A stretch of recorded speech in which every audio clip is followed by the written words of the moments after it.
You know what's better than a boisterous, big titty, of age, anime girl? When that girl isn't from an anime and is actually just a random woman mentioned in a song by a relatively unknown folk punk band. That's right, you land lovers. Today I'm bringing you the waifu ranking you didn't know you always needed.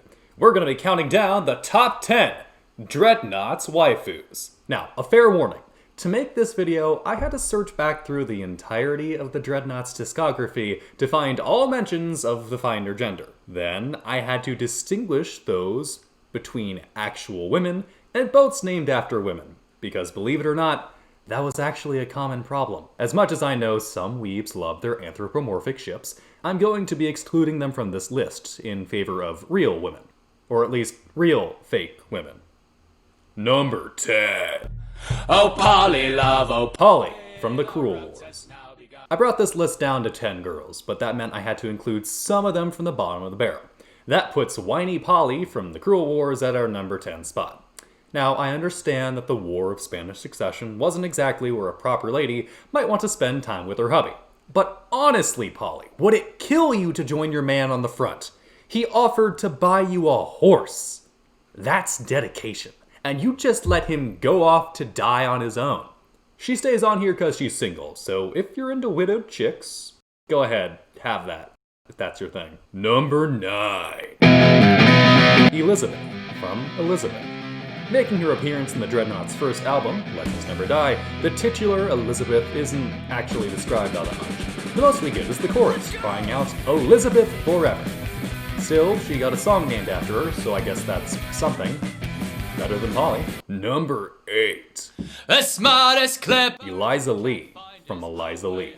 Here we have another ill-described nominal waifu in the form of Eliza Lee from the Victory Square album. Hell, the boat, Margaret Evans, gets more compliments in this song than her.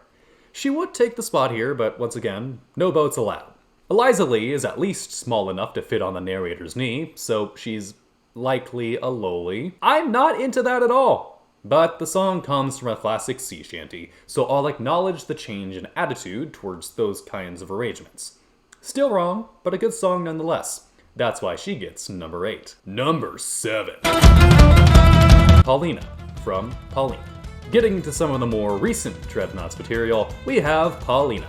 I'm going to get in some spoilers for Season 4, Episode 10 of the anime, so spoiler warning here. Good? Good. While Polka may never die, the same can't be said for the poor Paulina. But even in death, nothing is going to put down this waifu. The impact she left on the narrator is strong enough that, even beyond the grave, he still can't get her off his mind. Only a special kind of woman can do that to a man. So Paulina takes the number 7 spot. Number 6. Ah, Sally Brown, she's a nice young lady. Sally Brown from Sally Brown. A lot of these waifus are so great that the song just has to be named after them. That holds true for Sally Brown off of the 2010 album Cider Punks Unite. I mean, they literally say, Sally Brown, she's a nice young lady. Plus, she's half black, so we got that sweet, sweet chocolate waifu vibe going on. And what more could you possibly want? Truth be told, I think that this song is actually about the cider Sally Brown, but I'm going to assume that that's named after a person for the sake of this video. Number 5. The Hotness from The Hotness. Alright, now we're getting up in our top 5, and right there in the 5th spot is the Hotness from Victory Square. We got ourselves a real spicy young lass here, my boys.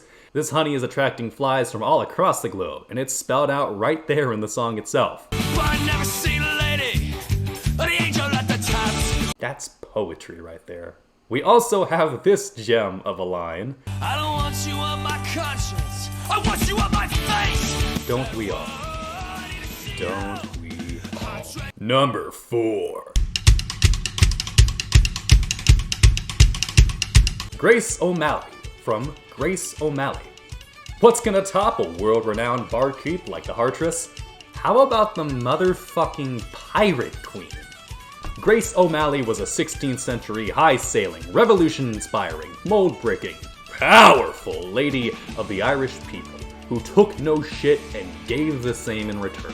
History lesson! Grace was born back when Bedwet and Behead Henry VIII held the title of Lord of Ireland. much to the dismay of Ireland. Her father was lord of the OMalley dynasty, seafaring people who ran shit in the area. Accounts say that even as a young lady, she wanted to sail with her father out in the high seas.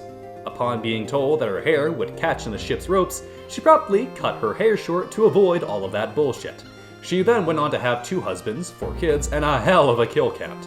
The Dark Lady of Duna once even met with Queen Elizabeth in full gown and attire, sneezed in a royal handkerchief, and threw it into a fireplace, before organizing a treaty and promptly abandoning it when the Brits didn't uphold their end. We don't know how she died, but likely it was with a sword in hand and a fire in her eyes. Truly, a personification of the Emerald Isle. Get you a woman like that. Number 3. Mary from Mary the One-Eyed Prostitute, who fought the colossal squid and saved us all from certain death on the high seas. God rest her one-eyed soul. Do I need to say more than that? Number 2. Katy from Katy Bar the Door. Our runner-up spot goes to Katy. Now, I know that this is a Dreadnoughts rendition of another classic folk song, but I'd like to believe that in this context, it was making reference to the Wicked Wench of the West herself, Katy Nordgren, who previously played bass for the band. I kinda have to give it to her, she was a member of the band, and I feel like that takes priority over literally everything else here. Now, I'd like to bring up some honorable mentions.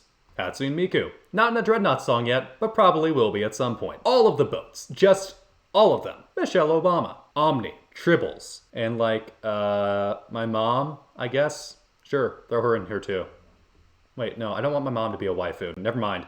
But that just leaves us with our last spot.